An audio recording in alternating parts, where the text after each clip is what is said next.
What we want to do is make this the biggest Founders Day celebration Cimarron City ever had. Yeah. And you know, we ought to decorate all the storefronts with red, white, and blue bunting. I'll be glad to give you a hand hanging that button. Me and the little fella here will be glad to pitch in, too, won't we, little fella? Yep, we can drive the wagons in the parade. Maybe we can help decorate them up, too. You know, we can cut holes in them straw hats so they fit down on the horses' heads. Yeah, you stick the ears up through the holes in them hats. I seen it in the parade down in Tulsa one time, and it sure is funny. Here, you see? I told you to find your husband in here, and there he is, standing right next to Matt Rockford. Now, what we're planning is a mighty big job. Yeah, and those women don't need to think they're going to get out of helping either. Oh, no, Lane. We tried that last year, and before we were half through, they were running a whole shooting match and telling us men what to do. Well, I tell you, if we're smart, we won't let them know what we're planning until we're all through, so they can't get their fingers in it. well, Mr. Silas Perry, we'll just see about that. Keep the women out of it, huh? That might not be quite as easy as you think. Men, let's drink to that. A Founders Day celebration without any interference from the women.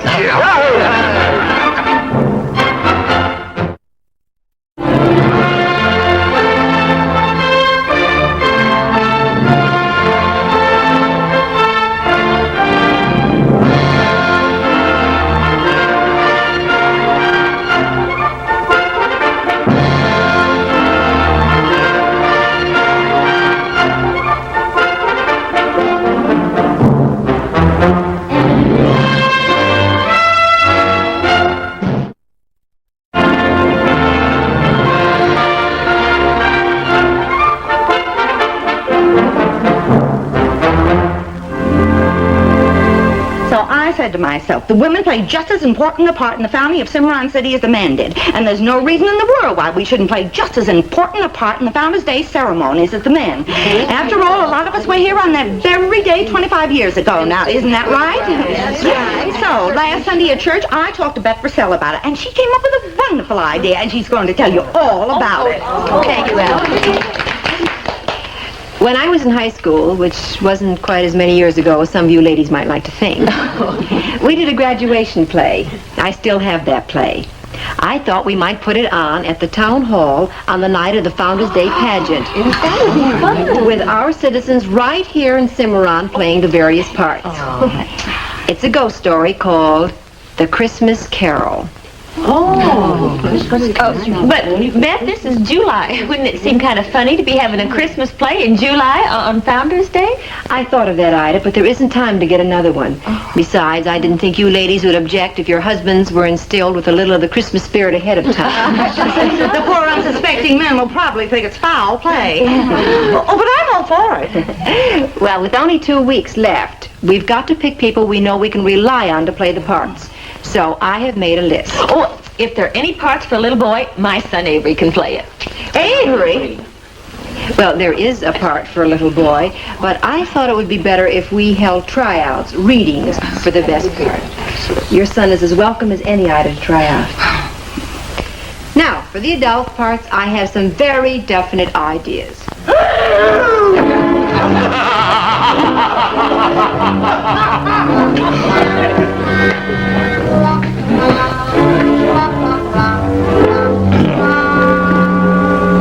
I've been heading back to Cimarron on the run. Heading back to Cimarron on the run. Couldn't stay in old Elk River. They just shot me through the liver. So I went out for Cimarron on the run. I'm the Robin Hood of the hen house. Yes, I am.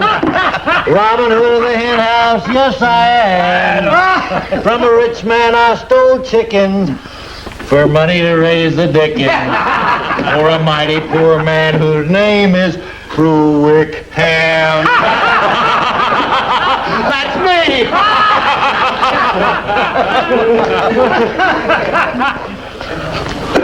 Right? How about a little drink, Frank? Well, now, that depends. Looks to me like you might have spent all your money in the Elk River saloon. No, couldn't be. You know, I think you're right, Frank. About the only thing I brought back from Elk River is this load I'm carrying. You won't have time for another one anyway, Prue. Gotta take you in. Mr. Temple, I didn't steal those chickens on us. Whose chickens? Tom Shaw's. When? Tonight. Thank you. I got a telegram from Marshal Hennessy in Elk River. Wants me to pick you up and hold you for him. I've been waiting a half hour for you. Where you been? Ain't that a fine howdy do? The telegraph wires don't give a man a chance to get home, pack a few things for a getaway. I don't think it's fair. Huh? Last time you had to chase me all the way to Tulsa. You know what to do with it, yes. I'm the Robin Hood of the hen house, yes I am. Robin Hood of the hen house, yes I am. From a rich man I stole chickens for money to raise the dickens for a mighty poor man whose name is Prue Wickham.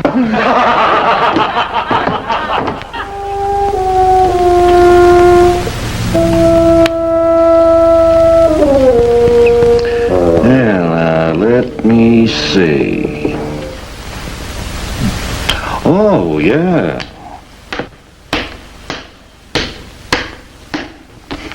What do you think of that, Dodie? Well, that was pretty good, Mr. Wickham, except for one thing. Yeah? He took all my checkers with the king, and you didn't have no king. Well, Dodie, you accusing me of cheating? Well, I reckon that's as good a word for it as any. You can't prove it, can you? Well, no, I guess I can't prove it. All part of the game, Dodie. Just part of the game. All right, come on up, boys. Are you sure Prue Wickham's the man you want, Marshal? Well, Tom Shaw, the fella he stole the chickens from, he saw him do it. He knows him personal. All right, hold out your hands. Oh, it ain't me, Mr. Marshal. I was just playing checkers with him. Oh, you then. Hold him out. You mean to tell me Tom Shaw is sure enough going to press charges on me? I thought he was my friend. You usually steal chickens from your friends? Most every time. Usually safer that way, if you get caught. Come on. Is there anybody in Elk River you want picked up and held? I'll be glad to return the favor. And thanks for the coffee. Don't mention it, Marshal. I ought to make you walk all the way to Elk River, but I haven't got the time, so I brought an extra horse. Well, mighty considerate of you, Marshal. I wish you'd take to horse stealing. It'd be more worth my while. Oh, no. A fella can get himself hung for that. That's just the idea. Then I wouldn't have to go traipsing all over the country looking for nothing but a chicken thief. Well, don't blame me. I didn't know old Tom would catch me at it. Oh, go ahead. Get up on that horse. Prue Wickham. Oh, hello, Artie. Sorry I didn't get home last night. I thought I'd find you here. What have you gone and done this time? Hardly anything at all. Are you his wife? I'm ashamed to say I am. Chicken stealing. Not again. Oh, now, Artie, don't go getting yourself all worked up over nothing. Nothing. I just took those chickens for the celebration. Well, I'll be back for Thanksgiving Day, won't I, Marshal? Christmas? You'll be there till St. Patrick's Day or my name ain't Hennessy. Avery! Hey, wait a minute. Right up, quit! Wait a minute. Turn me loose. Get this kid off of me. Make him let go of the mark. What can I do? I'm handcuffed. He's your son. Tell him to let go. Well, he's your son, too, Artie, and you're closer to him. Oh, Prue Wickham, this is your fault. Your own son acting that way. Every bad thing he knows he's learned from you. Oh, now, Artie. You don't give one thought to being a father. You don't know the first thing about taking care of your family. You never try to hold a job. You cheat at cards. You steal. What kind of an example is that to set for a growing boy? Yeah! Now you tell him to stop what he's doing and let go of that Marshal. All right. Let him go, boy. You say so, Pa. But you could have got away. Yeah, you little... Maybe you can break out, Pa! Oh, Avery, what a thing to say. Well, maybe you can. Pa's pretty smart. Avery, I don't want to talk down about your own father, but you've just got to understand that, well, just being your father doesn't make what he does or what he is right. You've got your own life to live. And if you don't quit copying him and the things he does, you're going to wind up a no account, just like he is. What you don't amount to something. I want the people in Cimarron City to look up to you someday. And me too, because I'm your ma. Let's go home, Ma. People are getting nosy.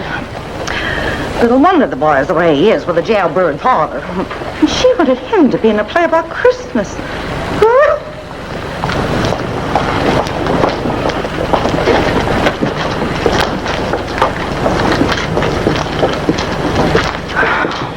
The shame of the trial it is to hold my head up in this town when your father does such things. How am I ever going to face those people in town hall tonight? Why do you want to try? Well, I have to, Avery. I have to go and live in this town. We both do. Alice Purdy will be sorry for what she said when you beat her little boys out of that part in the play tonight, though. Oh, Ma, I don't want to be in any old play.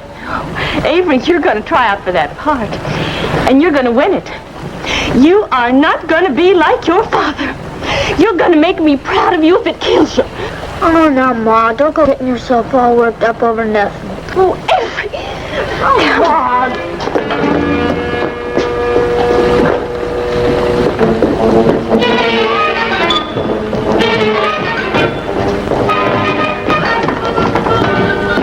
In here, quick. Don't lock us up. Hurry up, Doody. What the devil's this all about? Never mind, just lock us in here, throw away the key, and forget you ever saw us. Hey, make moves. You heard what the mayor said, Doty. Lock him up.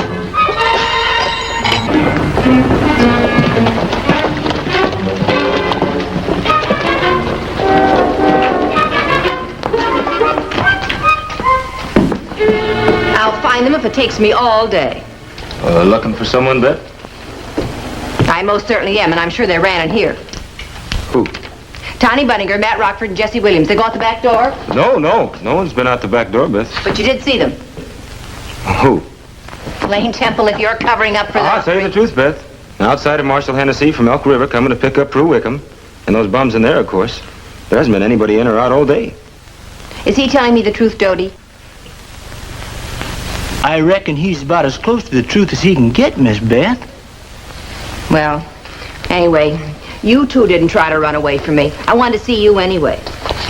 Us, about what? About the Founders' Day play. Here are your parts. What? Oh, no, Beth, we won't have time for any play acting now. Oh, yes, you will, Lane. You're only stuck here when Art Sampson's out of town, and I happen to know he'll be back tomorrow. Play practices tonight and every night until Founders' Day. Now, you and Doty don't be later than 7:30 tonight. Doty and I, we can't act. We don't... I was counting on you, Lane. There's so much to do, and it's all on my shoulders. I don't know what I'd do without my friends. My special friends. All right, Beth. We'll be there. You like the part, too? The poor bookkeeper. Bob Cratchit. The ghost of Christmas past. Me, a ghost? Yes, isn't it exciting? Oh, Beth, is this why you were after Matt and the boys? Yes, they're playing parts, too. Oh, they're playing parts, too. That's why they're running away from you. But they can't stay in hiding forever. I'll say they can't. Well, what I mean is, if they only knew what you wanted to see them about, Beth, I know they'd be more than happy to help you out. Where are you taking me? You'll see.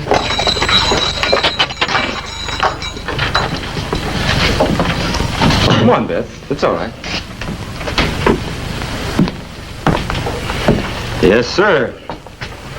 If I'm going to get stuck in this play of yours, so are they. Oh, Matt, boys, you've got a visitor. Hi, Beth. Howdy, Miss Beth. Looking for somebody, Miss Beth? Ghost of Christmas is to come. Ghost of Christmas present. Ebenezer Scrooge. Well, thanks a lot, friend. Merry Christmas, Mr. Scrooge. Yeah, bon, a humbug to you.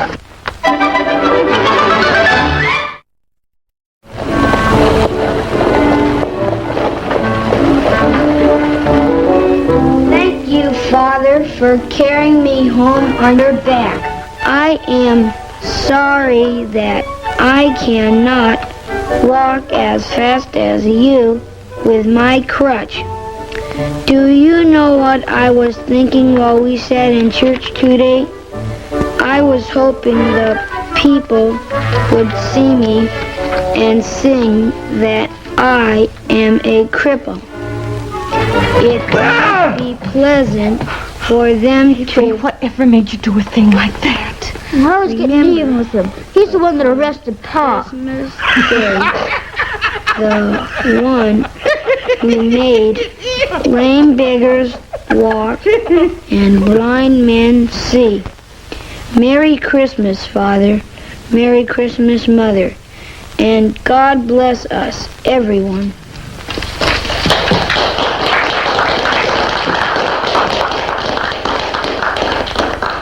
Avery Wickham. I don't want to. Avery, we went all through this before. Now go on. Go on. You probably can't even read. It's a part of Tiny Tim. Read this speech. Listen to it.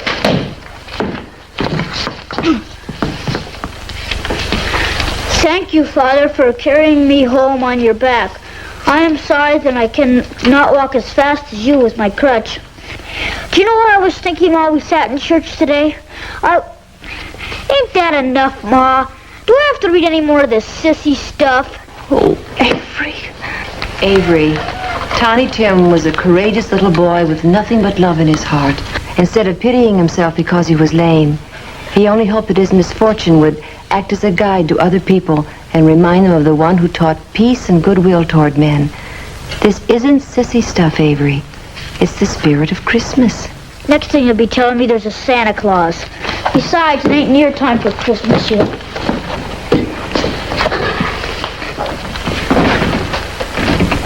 And now I will make my selection for Tiny Tim. For the boy that gave the best reading with the most feeling, I've chosen David Purdy.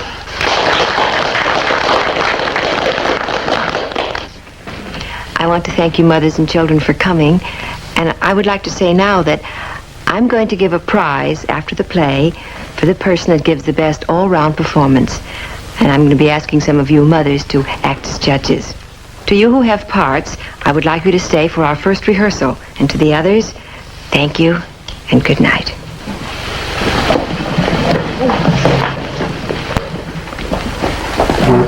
Come on, Avery. I'm going home.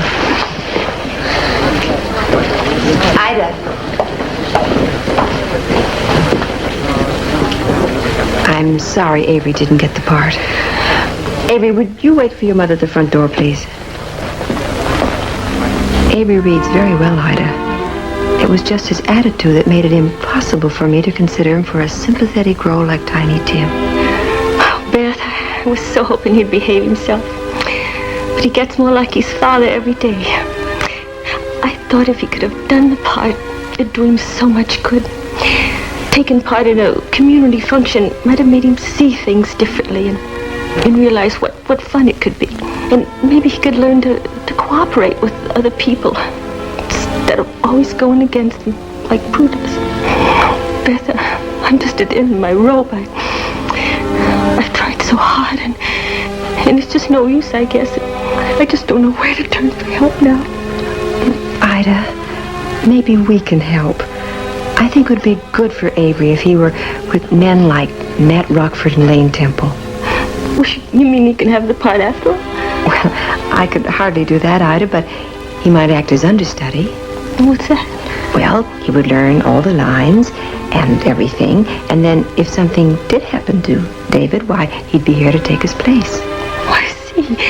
He could work backstage and help build the sets. Although he wouldn't appear on the stage, he would feel a part of things. Oh, Beth, I'm so grateful. Why don't you go and tell him, Ida? What have I done?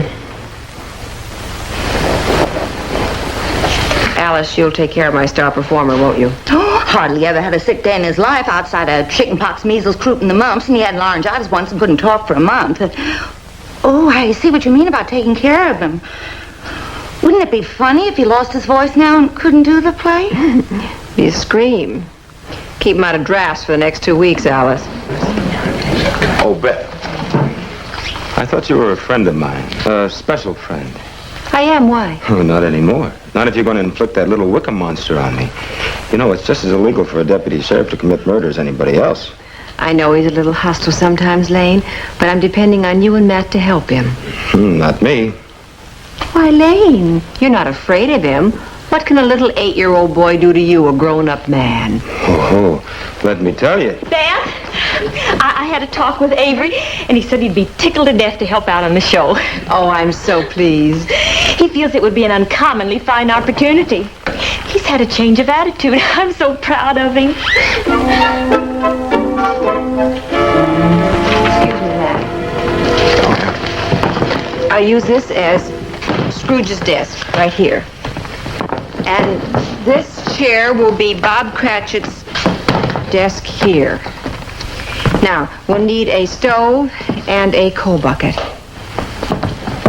Avery. Yes, ma'am? Would you get me a wastebasket for a stove and a flower pot for a coal bucket, please? Yes, ma'am. Matt, would you sit here as Scrooge? Matt? And Bob Cratchit will be coming through this door. That's the front door. Take your gun belt off, please, Lane.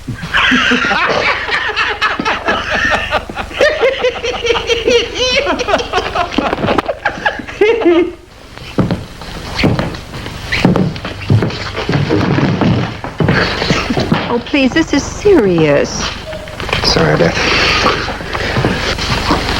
Now, it's the morning of the day before Christmas, and Bob Cratchit comes in and greets his employer, who is a bad-dispositioned, miserly old skinflint. Here they are, Miss Purcell. Will you still? Oh, thank you, Avery. You're going to be a great help to me. Yes, ma'am. Stove here. A coal bucket there. Oh, Avery, would you get me a ruler, please? Scrooge swats Bob when he tries to take a piece of coal from the bucket and put it into the stove. I saw a yardstick in the corner of the closet. Will that do? Yes, that'll be fine. All right, let's start our rehearsal.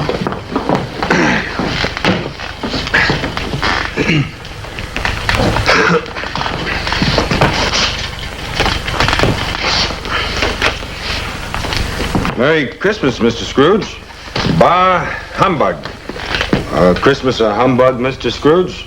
You don't mean that, I'm sure. I do. That's wonderful, boys, but just a minute. You don't have enough character into it. You must remember that these men have been working over desks for years, and so they're a little stooped. Like that.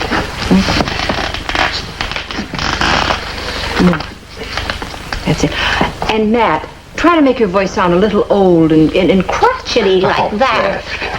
And you've been browbeaten for years by Scrooge. Make your voice sound as though you're a little afraid. What's Christmas time to you but a time for paying bills without money? A time for finding yourself a year older, but not an hour richer. Every numbskull who goes about with Merry Christmas on his lips.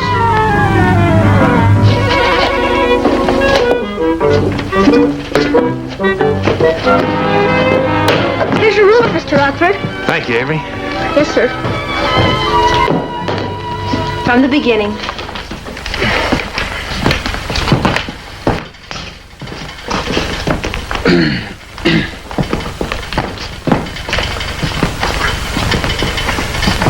Merry Christmas, Mr. Scrooge. Humbug. Christmas a humbug, Mr. Scrooge? You don't mean that, I'm sure. I do. Merry Christmas indeed. What right have you to be merry? You're poor enough. What? Oh, Beth, I couldn't possibly do this. You're doing beautifully, Matt. Oh, Beth.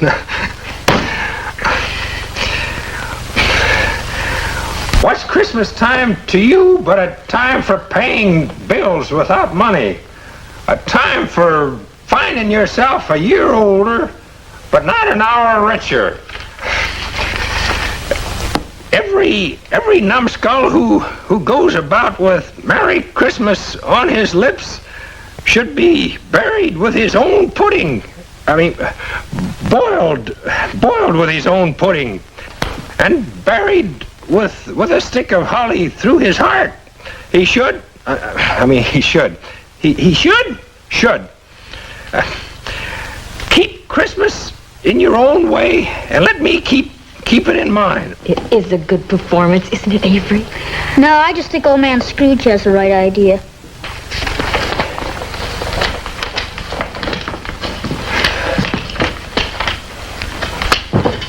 Keep your hands off that coal. Coal costs money.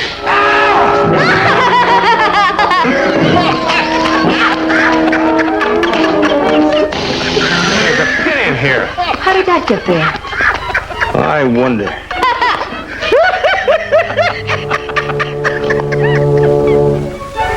We had all promised Beth to help Ida with her problem child. And Beth, of course, she held us to that promise, believing that we should set a good example for Avery and that this would be more effective than accusing him. Actually, the boy behaved pretty well most of the time, but every once in a while something would happen that could only have been Avery's work.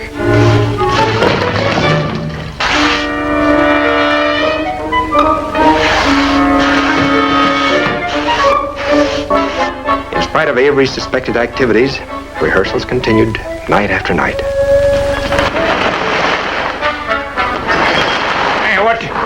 What do you want with me? Who are you? In life, I was your partner, Jacob Marley. Humbug! Humbug, I tell you!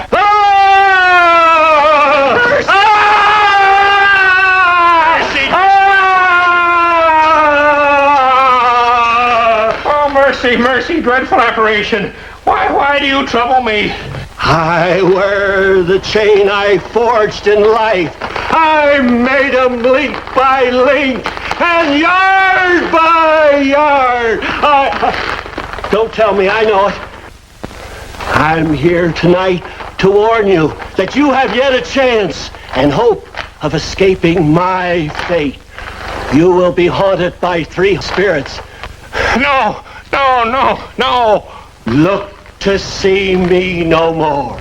And look, for your own sake, you remember what has passed between us. Oh!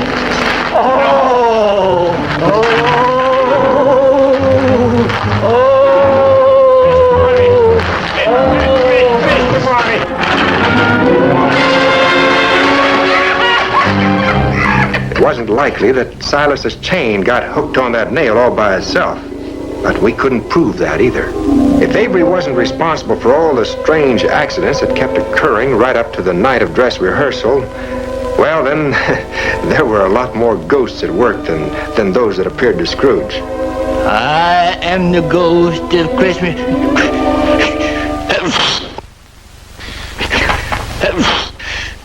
God darn flour got in my nose. I am the ghost of Christmas past. Long past? No, your past. I'm here to take you back to the place where you were born. No. Why do you delight to torture me like this? Sometimes Avery let us get through an entire scene without one of his pranks. And we finally made it through dress rehearsal. But oddly enough, the one thing that did happen wasn't of Avery's making. But it couldn't have been more destructive to Beth's play had he designed it himself. Merry Christmas, everybody! David, are you all right? You got hurt. David! Looks like he's got a broken arm. Better get him over to Doc Hodges. Come on, David, boy. Well, looks like Tiny Tim's going to get carried down the street by Bob Cratchit for real, doesn't it, huh? That poor boy, what a terrible thing to happen. Yeah, what a shame. Well, Miss Purcell, looks like if you're going to do that play tomorrow night, you're going to be stuck with me, doesn't it?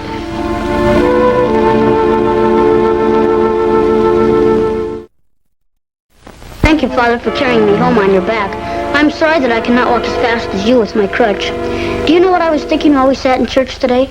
I was hoping the people would notice me, and seeing that I am a cripple, it would be pleasant for them to remember upon Christmas Day, the one who made lame beggars walk and blind men see. Merry Christmas, Father, Merry Christmas, Mother, and God bless us all. That was just wonderful, Avery. You knew every line perfectly. You certainly surprised me, Avery. I had no idea you had taken the trouble to learn the part of Tiny Tim so well. We're all proud of you. Every one of us, aren't we? And I'm the proudest of all. And grateful, too. You saved the show for us, Avery.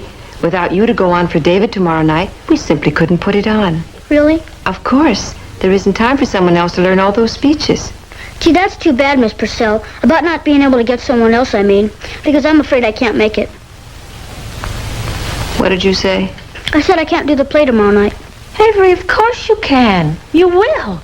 Oh, Avery, you wouldn't do this to me. You wouldn't. Yep. Why, you little... Don't hit him, Matt. No, Beth, I wasn't going to hit him. Not that I wouldn't like to. And I thought you changed. Now, Ma, don't go getting yourself all worked up over nothing. Nothing? Well, there is a way out.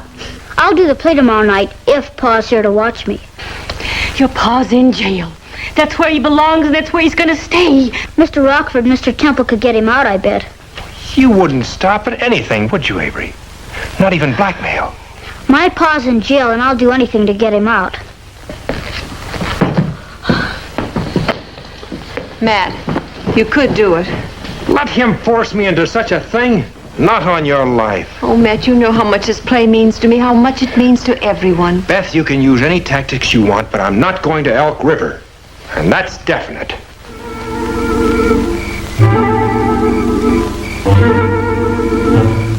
Only 8 more miles, Matt. Yeah, we'll make that by morning. Well, I'm sorry about Miss Purcell and her play, but that ain't a good enough reason for me to let Prue Wickham out of jail. He's been sentenced to jail for 6 months, and I ain't got no right to change that. But we guarantee you he'll be right back here day after tomorrow.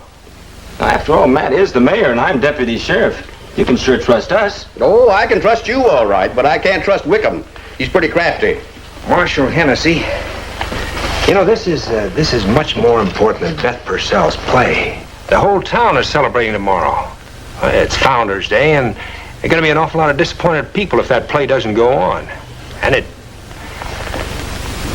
can't go on if you don't let us take Wickham back with us. His son refuses to play his part if his father isn't there. So you see, the whole thing is up to you. Oh, I'd sure hate to have the whole town of Cimarron City mad at me, just because I was the man standing in the way of their big celebration. Now, wait a minute. You ain't got no right to put me in a position like that. Sorry, but that's the way it is. You know, it wouldn't surprise me not if Cimarron City broke off all relations with Elk River immediately. It might be the start of a big feud. Well, I shouldn't let Wickham out of my sight. And I ain't going to. Well,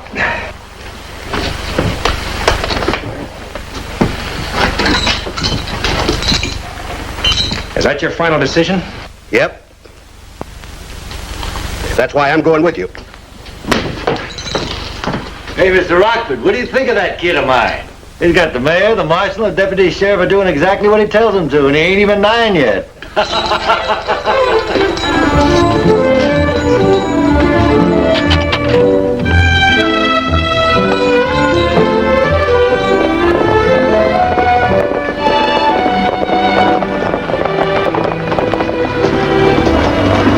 Well, Lane and I'd better get on home and get some sleep so we can perform in that play tonight.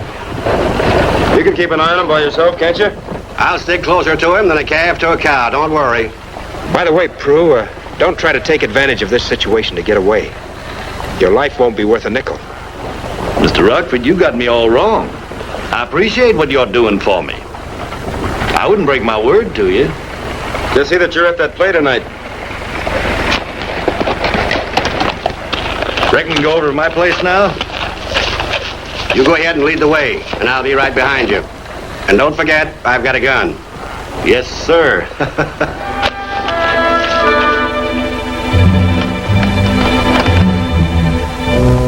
What are you doing in there, Wickham, that's taking so long? Just cleaning up a bit. I ain't been out of these clothes in 2 weeks.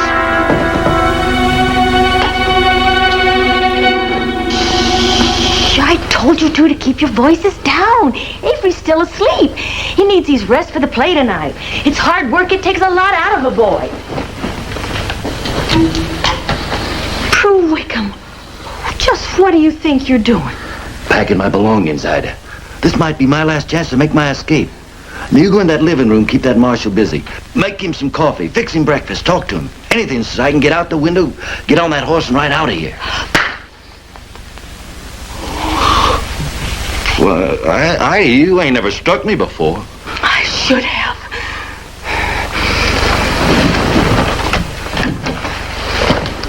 Now you listen and hear me good, Prue Wickham. You're not going to run away tonight. You're going to that play and you're going to see your son perform and you're going to like it. Furthermore, you're going to use your influence on him to see that he does as good a job as he can without any of his usual tomfoolery. And if you don't agree to what I'm saying right now, I'm going out and tell that marshal sitting out there to get you and take you back to Elk River and never turn you loose again. Now, you going to do what I say or not? Why, sure, honey. Well, when you ask me to do something in a nice way like that, how can I refuse you? Wickham! Still here, Marshal.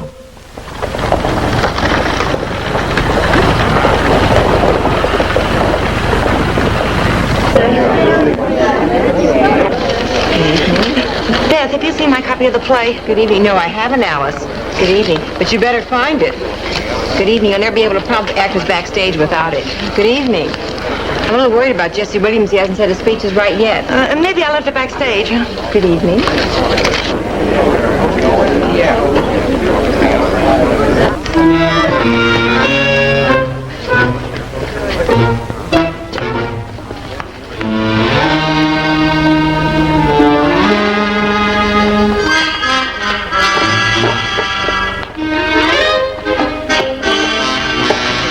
Is that my copy of the play? Yes, ma'am. I was just bringing it to you. Oh, thank you. Avery, David's in the audience tonight. Of course, he's disappointed that his broken arm kept him out of the play, but he wanted me to wish you the best of luck. Thank you, ma'am. Good luck to you, too. Pa! I reckon I was still asleep when you left the house, Avery, but I wanted to see you before this here play. It's sure nice of you to come, Pa. Why, sure, boy. Ain't nothing would have kept me away. Go on, tell him. Now, don't rush me. I'm going to. Son, I want you to do a good job out there tonight. Just as good a job as you know how. Really, Pa? Really. And that means I don't want you to pull no dirty tricks on any of the other actors. Not even one? Well... No, I want you to make me real proud of you. Sure, Pa. If you want me to. I'll even win that prize Miss Purcell's giving away if you say so. Yeah, you do that, boy. That's just what I want you to do. Okay, Pa.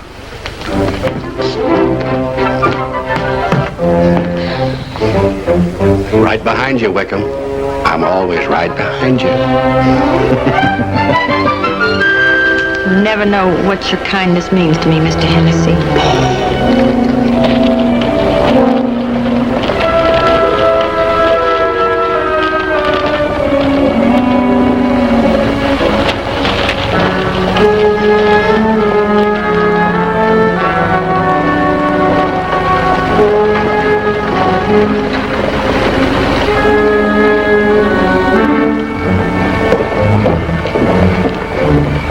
You know, Mrs. Wickham, I ain't never seen no real stage acting in my whole life before. I think I'm going to enjoy this. Wickham, where'd he go? I don't know. Wickham, where the devil have you been? You mean to tell me I can't even go to... You can't go no place without my say-so. Now get back in that seat. Come on.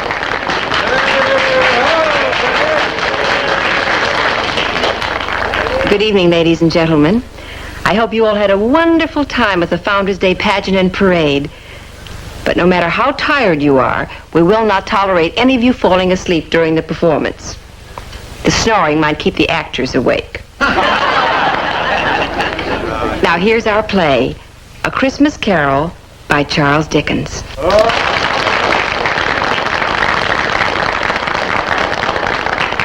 Ho, ho, ho! Get up, man, and know me better.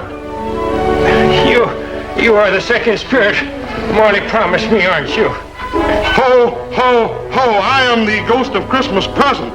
Look upon me. You have never seen the likes of me before. Never. Come with me. Conduct me where you will, Spirit. If you have aught to teach me, let me profit by it. Touch my robe. Rise up. Climb up on my back. And we will fly away.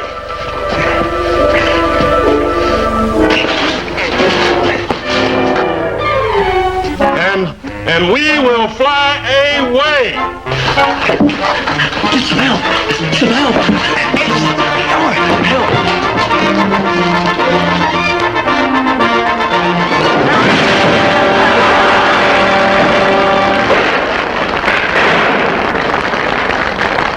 The second act will begin in just a moment, as soon as we get our set fixed.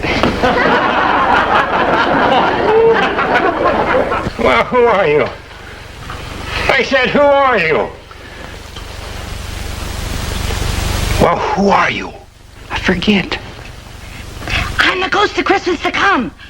Oh, yeah. I'm the ghost of Christmas is to come. You have come to show me the future? Yeah, I guess. What message do you bring of Christmas to come?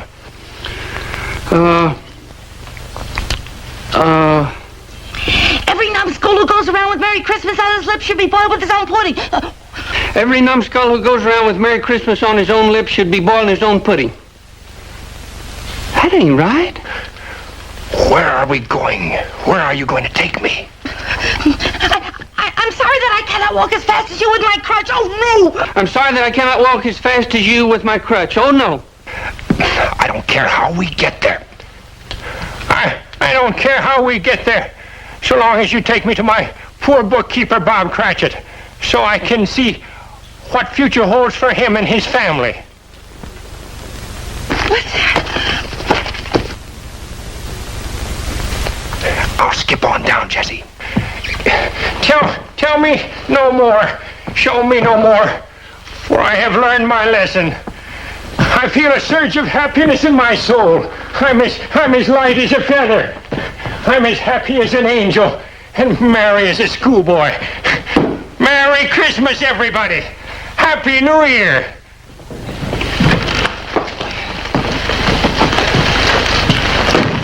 Welcome home, Bob and Tiny Tim. Hurry now, for it's time for Christmas dinner. We don't have very much food, but we'll make it do and have a happy Christmas after all. Thank you, Father, for carrying me home on your back. I'm sorry that I cannot walk as fast as you with my crutch. Did you know what I was thinking while we were in church today? I was hoping that people would notice me, and seeing that I'm a cripple, it would be pleasant for them to remember, upon Christmas Day, the one who made lame beggars walk and blind men see. Merry Christmas, Father. Merry Christmas, Mother. And God bless us, every one.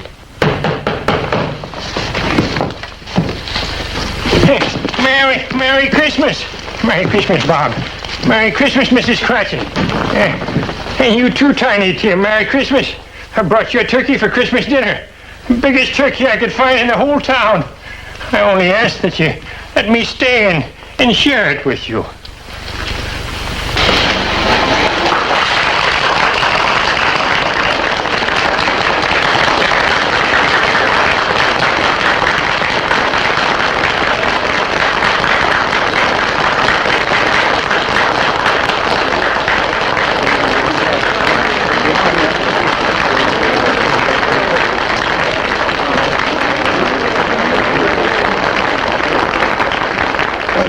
Ought to know. Prue Wickham stole a horse and tied him around back before we got started. Reckon he's gonna try to make a getaway? I wouldn't be surprised. Thanks for the tip, Tiny. We'll be watching for him. Wait a minute. Where do you think you're going?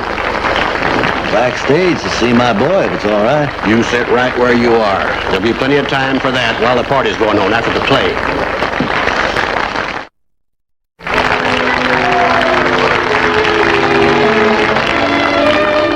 After much deliberation, the judges have decided for the best all-around performance, the prize should go to Avery Wickham.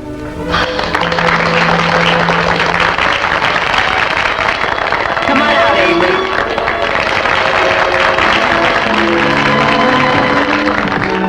Congratulations, Avery. It was a fine performance.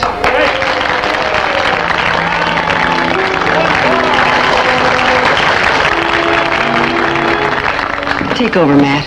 Sure. Well, ladies and gentlemen, that's about it. There are refreshments back here, and everybody's invited to stay for the party.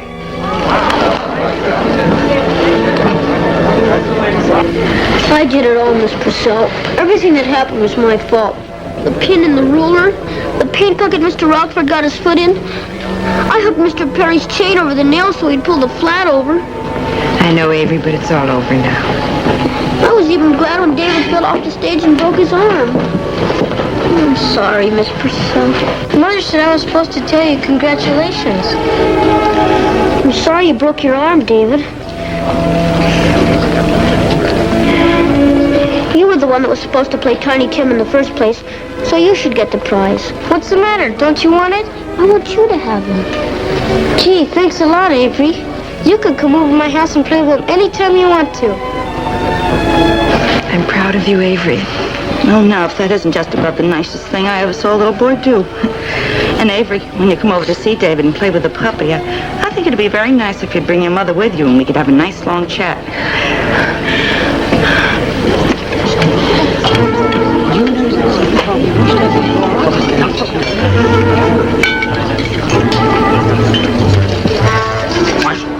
Can I talk to you a minute? Not right now. Wickham slipped out again. I got to find him. That's what I want to talk to you about. Come on, come on. Wait a minute. What's this all about? Where's Wickham? Right over there.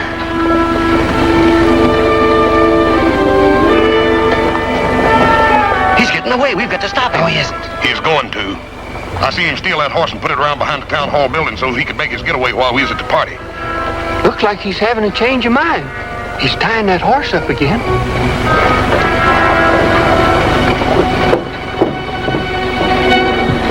Well, I never would have believed it. That's why we wanted you to see it, Marshal. I think it would be a big mistake to take that man back to jail now. Oh, I can't turn him loose. Why, he's been tried and convicted for chicken stealing and sentenced to jail for 6 months. Why don't you talk to the judge who sentenced him? Have him commute the sentence. Well, how can I do that? I'm the judge of Elk River, too, you know. Judge, what would you say the chickens he stole were worth? Well, Tom Shaw said $24. $24, huh?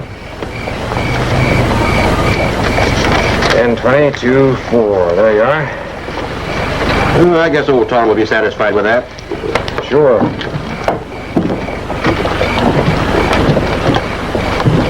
Sure is a warm night for Christmas, ain't it, Tiny? Sure is, little fella. Sure is.